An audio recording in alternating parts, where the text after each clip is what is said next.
It's September 15th, 1940, and you're 20,000 feet over London in the cockpit of a Supermarine Spitfire. Below you, the city is burning. Around you, the sky is full of aircraft, hundreds of them. German bombers in stacked formations, Messerschmitt fighters weaving above them, and every last Hurricane and Spitfire the Royal Air Force can still put in the air rising to meet them. This is the Battle of Britain. This is the day history will remember as the climax of the whole thing. The day the RAF breaks the back of the Luftwaffe, and Hitler quietly shelves his invasion of England forever. The sound is the first thing that breaks them. It's not the hum of a propeller, it's the scream of a demon ripping the atmosphere in half. In a world of 300 miles per hour, something just moved at Mach 1.6, and it's looking for a kill. The margin is razor thin. Britain is down to its last few hundred pilots. Some of them are 19 years old with 20 hours of flight time. If the RAF loses this air battle, there is nothing between the German army and London. Term Battle of Britain victory means no England as a launch pad, which means no D-Day, no liberation of Europe, and a very different flag over half the world. Or the entire future you live in balances, right now, on a few hundred exhausted young men and their propeller-driven fighters. Now change one thing. A shape crosses the channel that has no business existing for another 80 years. Angular, gray, no propeller. It doesn't hum like a Merlin engine. It screams, and then it's past you before the sound even arrives. A single F-35 stealth fighter, 5th generation, full combat load, flown by a pilot who knows exactly how this battle is supposed to end. But here's the problem. This god of the sky has a heartbeat, and it's fading. This isn't just a battle against the RAF. It's a race against the inevitable collapse of a machine that doesn't belong in this century. And here's the part that should make your blood run cold. It's not wearing British markings. It's not here to save democracy. Painted on that carbon fiber fuselage is the black cross of the Luftwaffe.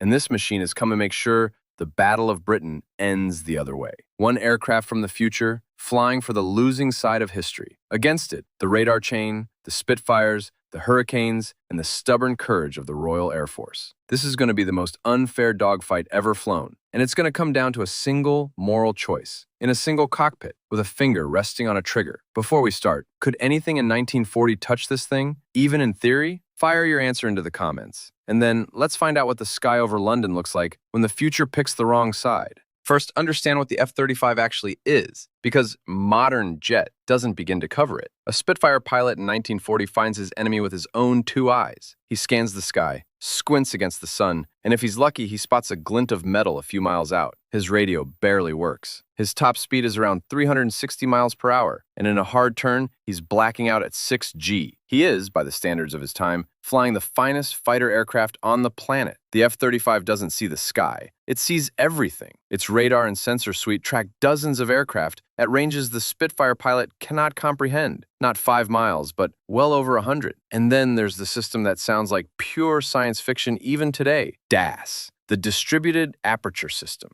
6 cameras built into the airframe, covering every direction at once, feeding directly into the pilot's helmet. He doesn't look at a screen. He turns his head, and the helmet shows him whatever is in that direction, including straight down through the floor of his own aircraft. The airplane is transparent to the man inside it. He sits in the sky like a god with a 360-degree eye, and every plane over southern England appears as a neat, labeled icon, long before any human eye could find it. And the British radar chain, the famous chain home towers, Britain's secret weapon, the thing that historically won this battle by warning of every raid, to an F-35. Being tracked by 1940s radar is like hiding from a man wearing a blindfold. The jet is a stealth aircraft, designed to slip past systems 80 years more advanced. Chain home doesn't just fail to track it. Chain home will never know it was there. Speed. The F-35 cruises faster than anything in 1940 can dive. Weapons. Air-to-air missiles that chase heat and radar reflections from beyond the horizon. Plus, an internal 25mm cannon. Against aircraft made of aluminum skin, wooden spars, and canvas control surfaces, aircraft with no warning systems, no countermeasures, nothing. Every single weapon on this jet is a guaranteed kill. And on that September morning, the first 4 Spitfires die without ever seeing the enemy. They're a flight from 92 Squadron, climbing through 15,000 feet to intercept a bomber stream when the missiles arrive. Fired from beyond the horizon. No warning. No dot in the sky.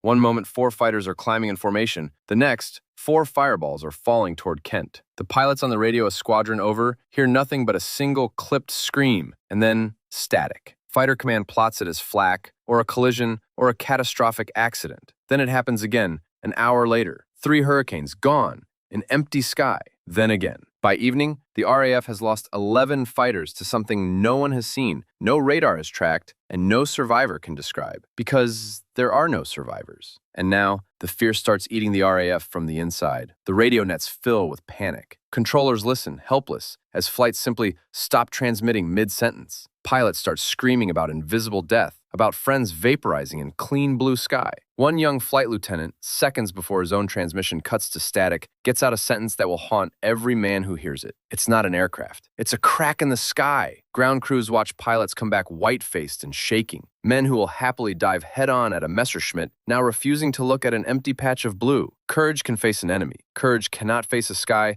that simply deletes your friends. That is the psychological weapon. It's not the losses. The RAF loses aircraft every day. It's that these losses make no sense. But here's your first hook to hold on to. The deadliest aircraft ever built has just flown into the one battle in history where its greatest weakness matters more than all its strengths combined. And that weakness isn't British, it's arithmetic. Count what the jet actually carries. A typical loadout, 4, maybe 6 missiles inside the weapon bays to stay stealthy. A few hundred cannon rounds. About 3 seconds of continuous fire. That's it. That's the entire war stock. Because here's the truth the German high command hasn't grasped yet, and the pilot has known since the moment he arrived. There is no resupply. Not one missile can be rebuilt in 1940. The guidance systems alone are decades beyond the sentry's ability to even diagnose, let alone manufacture. The cannon fires specialized ammunition no factory on Earth can produce. And the engine, a single engine of impossible precision, drinks a specialized jet fuel that does not exist. The best chemists in Germany can brew something close. A crude kerosene blend the engine will tolerate, but every hour it burns dirty fuel, it grinds down parts that no one alive can machine. Every takeoff is a withdrawal from a bank account that can never be refilled. Every time he pulls that trigger, he's not just spending bullets. He's spending seconds of a future that hasn't happened yet. He's a billionaire in a world that doesn't accept his currency. So the F-35 isn't really a fighter here. It's a countdown. The question is only what it can break before it breaks itself. And the Germans want to open it up. This is the conflict nobody saw coming. And it happens not in the sky, but in a hangar outside Calais. Luftwaffe engineers crawl over the machine every night like ants on a beetle. They want panels off. They want the radar out on a bench. They want the engine disassembled, drawn, copied. Reichsmarshal Goering himself sends word, the aircraft is a miracle, and miracles belong to the Reich. Give us the technology, and the war is over by Christmas. Imagine a Luftwaffe engineer looking at a microchip. To him, it's not electronics. It's a solid piece of strange, dark glass. He's looking at 1,000 years of progress condensed into a square centimeter, and it's looking back at him with a red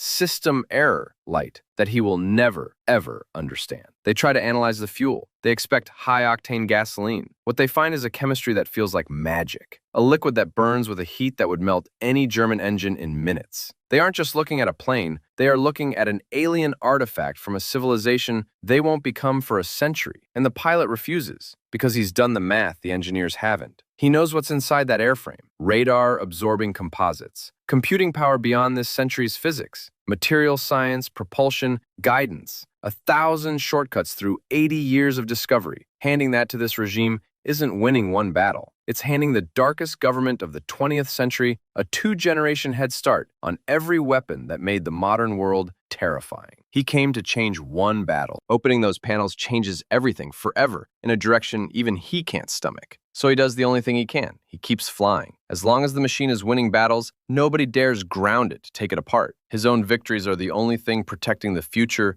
from his own airplane. Sit with that paradox for a second. The deadliest pilot over England is fighting 2 wars at once, one against the RAF and one against his own side's curiosity. Which brings us to September 15th, the day history calls Battle of Britain Day, the largest raid of the entire campaign, hundreds of German bombers and fighters, everything the Luftwaffe has, thrown at London in 2 massive waves. Historically, this is the day the RAF meets them with everything it has and wins so decisively that the invasion dies on the drawing board. The F-35 flies ahead of the first wave, alone, into the largest air battle of the 20th century. And for the first 20 minutes, it is simply a god. Missiles reach out from empty sky and swat down section leaders, the experienced men, the squadron commanders, exactly the pilots Britain cannot replace. Radio discipline collapses as flight after flight loses its leader to attacks nobody sees. The carefully choreographed British interception, squadrons vectored by radar, stacked by altitude,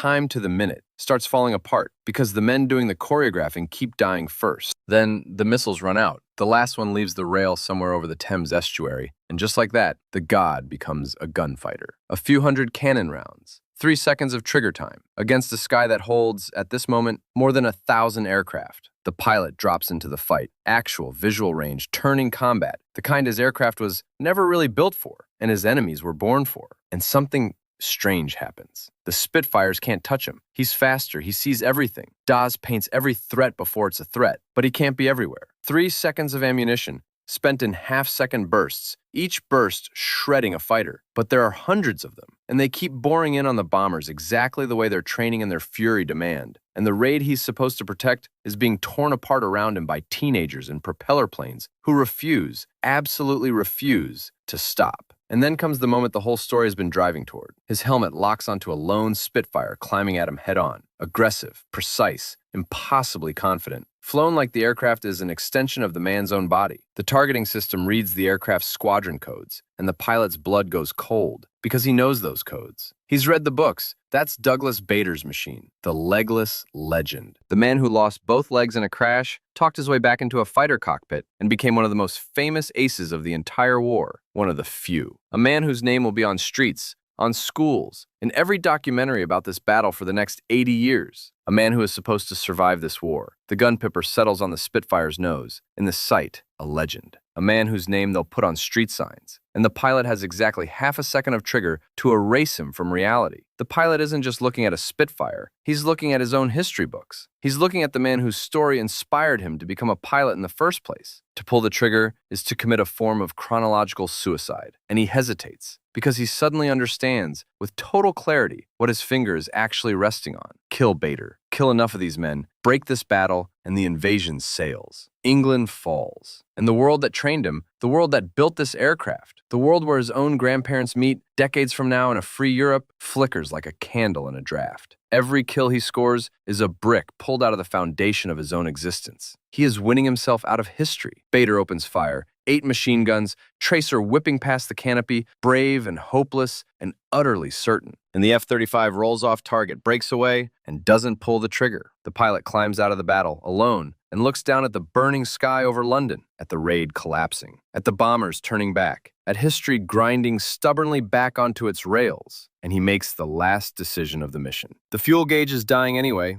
The engine is running rough on 1940s kerosene. There are 11 cannon rounds left. The machine has perhaps 1 flight remaining in it, and both sides of this war would tear the sky apart to possess what's inside it. So he gives it to no one. The last confirmed sighting is from a coastal observer near Dover, a single unfamiliar aircraft, flying east, very fast and very low, out over the channel into a wall of evening fog. German listening posts catch a fragment of a transmission in accented German, a single sentence never fully decoded. The aircraft never lands in France. It never lands anywhere. No wreck is ever found, and within weeks, the Reich quietly buries every file that mentions it, because a miracle that vanishes is worse for morale than no miracle at all. He didn't just crash. He chose to vanish, because he realized the most dangerous thing in 1940 wasn't the Luftwaffe or the RAF. It was him, a man with the power of a god and the conscience of a human. The RAF, for its part, records a spike of unexplained losses in mid-September, attributes them to a new German tactic never identified, and moves on. Because it won, and winners don't interrogate their victories. The Battle of Britain ends the way your history book says it ended. The invasion is canceled, the few become legends, and the 11 days of the ghost dissolve into rumor, then anecdote, then nothing, except, decades later, a fisherman's nets off the Kent coast drag up a fragment of a wing, a dark gray composite material that the lab cannot identify because it's a carbon fiber weave that won't be invented for another generation. It's logged as debris, misfiled, forgotten, and in a Berlin archive, one photograph survives the war, grainy, dated September 1940, showing Luftwaffe officers standing in a hangar beside something angular under a tarpaulin, something with proportions no aircraft of that era should have. Historians who stumble on it call it a hoax, a retouch, a trick of the light. But here's the detail that keeps a certain kind of researcher up at night. Germany ended that war with the world's first operational jet fighters, the Me-262, years ahead of every other nation, a technological leap so sudden that historians still debate how they moved so fast. Some say brilliant engineering, some say desperation, and some, the ones who've seen that photograph from the Calais hangar, quietly point out that the German jet program accelerated sharply after the autumn of 1940, and that maybe, just maybe, a handful of engineers got a longer look under that tarpaulin than anyone ever admitted. And next time you look at the angular lines of a modern stealth fighter, ask yourself, did we design them this way because it's the best shape for physics, or because we're still trying to replicate something we found under a tarp in 1940? But that's another story entirely. And in the private diary of Douglas Bader, the legless legend, the man who survived the war covered in glory, there's an entry from September 15th, 1940, that his family never published. One line, met something over the estuary today that was not a Messerschmitt, and it had me dead to rights, and it let me go. I do not know what it was. I only know it chose. The wing fragment found in the channel, the lab results were never released. But the technician who saw them, he quit his job the next day and never spoke of it again. Some secrets are too heavy for the present. One aircraft, 11 days, the most advanced war machine ever built, flying for the wrong side. Undone not by bullets, not by radar, but by the fact that some victories cost the winner his own future. So now it's your turn, and I want the hard answer because there's no comfortable one. Which is worse, a Nazi victory in 1940 or a nuclear war in 1960, fought with weapons built from F-35 technology that fell into the wrong hands? Because those were the only two doors that pilot could open, and he spent 11 days deciding which one to close. And the personal version, if it were you in that cockpit over Bader's Spitfire, knowing the name of the man in your sights, do you pull the trigger? Drop your answer below and subscribe, because next time we're taking this even further back. A single squad of modern special forces inside the walls of Troy on the night the horse comes through the gates. History is about to get rewritten again.